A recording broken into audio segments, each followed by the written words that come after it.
Bonjour, dans cette vidéo qui s'adresse aux élèves de première, c'est la question de suite géométrique, et notamment de faire la différence entre une formule de récurrence et une formule explicite.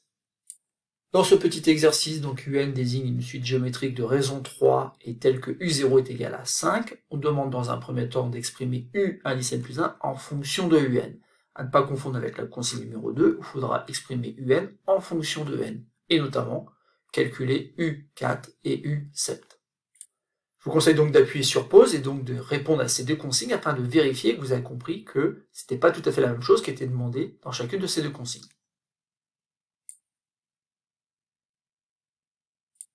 Donc passons à la correction de cet exercice. Donc premièrement, on demande d'exprimer le terme de rang n plus 1 en fonction du terme de rang n. Et bien ça, c'est justement la définition que l'on a d'une suite géométrique. Dire qu'une suite UN est géométrique signifie qu'il existe un nombre réel Q tel que pour tout nombre entier naturel n, U indice n plus 1 est égal à Q multiplié par U indice n. Et dans cet exercice, justement, UN est géométrique de raison 3. Donc on va pouvoir réécrire cette égalité en remplaçant simplement Q par le nombre 3. On peut donc écrire que pour tout entier naturel n, pour tout petit n de grand n, U indice n plus 1 est égal à 3 fois UN. Et donc on a bien exprimé le terme de rang n plus 1 en fonction du terme précédent, du terme de rang n. À la consigne numéro 2, maintenant on nous demande d'exprimer UN en fonction de n. Et là il va falloir plutôt utiliser donc une propriété. Et cette propriété dit que si UN donc est une suite géométrique de raison Q, alors pour tout nombre entier n et Q, le terme de rang n est égal au terme de rang P multiplié par Q à la puissance n moins P. Alors ça résulte du fait qu'on multiplie à chaque étape par un nombre Q, et donc au final, lorsque vous passez d'un rang P à un rang n, vous multipliez par une puissance de Q. Mais en particulier, on a la relation qui est valable pour tout entier naturel n, qui dit que le terme de rang n, c'est le terme de rang 0, multiplié par Q à la puissance n.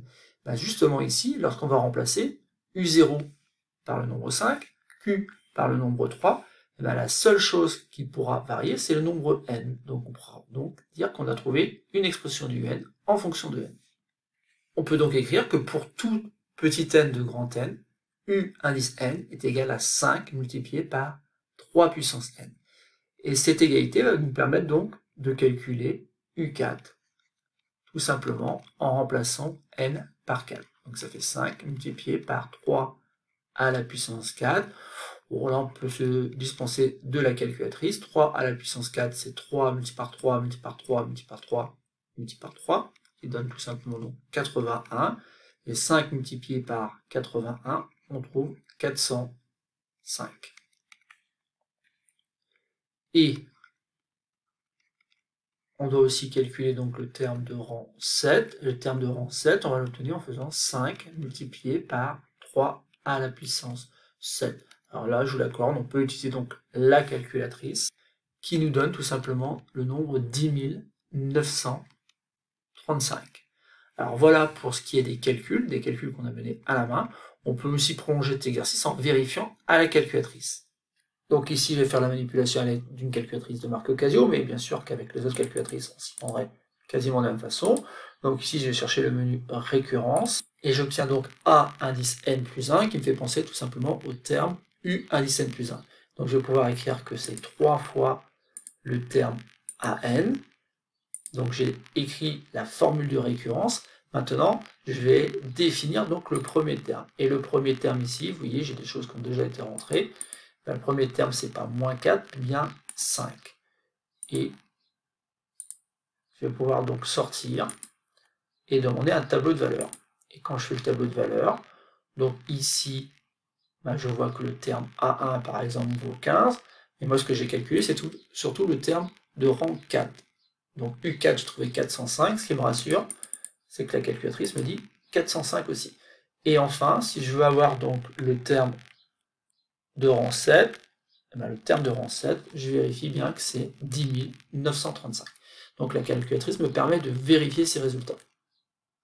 Autre petite remarque importante, si jamais vous n'avez pas indice n plus 1 ici, et que vous aviez autre chose, genre par exemple ici AN, alors faites attention, ici il faudrait donc rentrer plutôt ce qu'on appelle la formule explicite. Autrement dit, cette formule-là.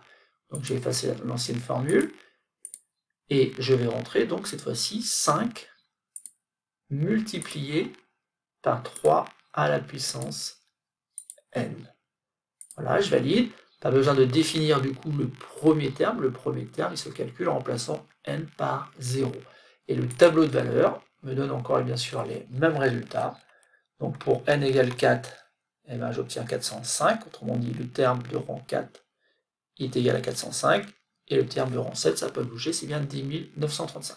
Et faites très attention au fait que eh ben, si vous avez peut-être défini le terme AN par sa formule donc explicite, ou peut-être que vous avez utilisé la formule de récurrence.